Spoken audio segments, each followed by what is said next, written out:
Conducting today's program is Mac Wilberg, with organist Andrew Unsworth, the Gabriel Trumpet Ensemble, and special guest Andy Reid.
Welcome to Music in the Spoken Word. We're gathered in Salt Lake City, Utah, with the Tabernacle Choir and Orchestra at Temple Square, joined by Andy Reid, head coach of the Kansas City Chiefs. Today's music and message honor 250 years of the United States of America. On this day of reflection, we give thanks to God for his many blessings and the freedoms we enjoy.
I'm Andy Reid, head football coach of the Kansas City Chiefs. For years, I've admired the Tabernacle Choir and its weekly program, Music in the Spoken Word.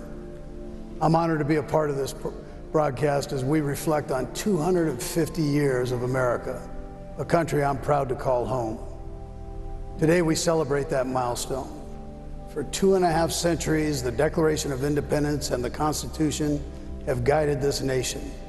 They set our ideals and gave us a game plan to keep moving toward what the Constitution calls a more perfect union. As I've thought about that phrase, I felt deep gratitude for those who have sacrificed to help this nation become more. Our founding fathers knew it wouldn't be easy, but they believed that if we stayed united, we could keep moving forward. Whether on the football field, in our communities, or in our homes, progress at times can feel like an uphill climb. But I've learned that when people come together for a common goal, when they respect and support one another, progress happens. That's what a team does. It works to get better every single day. America was founded on the truth that all people are created equal and are endowed by their Creator with certain unalienable rights, among them life, liberty, and the pursuit of happiness. These truths have guided our nation through challenge after challenge. They help us make better decisions and correct our mistakes. Even in difficult times, they remind us to keep going, to keep building, to keep improving. As the Constitution was signed, Benjamin Franklin looked at a sun painted on the back of George Washington's chair. He said he had often wondered if it was rising or setting. But in that moment, he said, "Now I know it is a rising and not a setting sun." For 250 years, that sun has continued to rise on this land, and I believe it will for generations to come. We can all do our part. We can help build a more perfect union, a nation under God, indivisible, with liberty and justice for all.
please join us next time for Music and the Spoken Word. Until we meet again, may peace be with you, this day and always.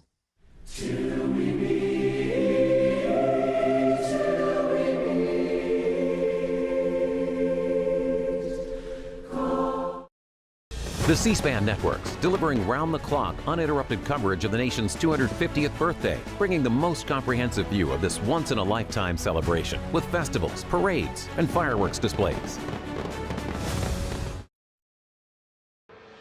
Discover the heartbeat of democracy with C-SPAN Voices as we meet people from across the country along the National Mall in Washington, D.C., preparing to celebrate America's 250th anniversary. We're asking, what does America's 250th anniversary mean to you? Very few countries in the history of this world have made it to 250 years. So it's a very, it's like I said, it's once in a lifetime. Some lifetimes don't even get an anniversary like this. So it's very special. Michael Toletti, and from Monroe, New Jersey, originally from Brooklyn, New York. And we come here to celebrate history, the history of the greatest nation in the world. 250 years of freedom, and no other nation on the face of the planet could even come close to that. My name's Kerry Manhertz. I'm from Burke, Virginia. I'm here to celebrate 250. America's a great place for me and my family. I'm an immigrant from Jamaica, West Indies, and I grew up in New York City, and now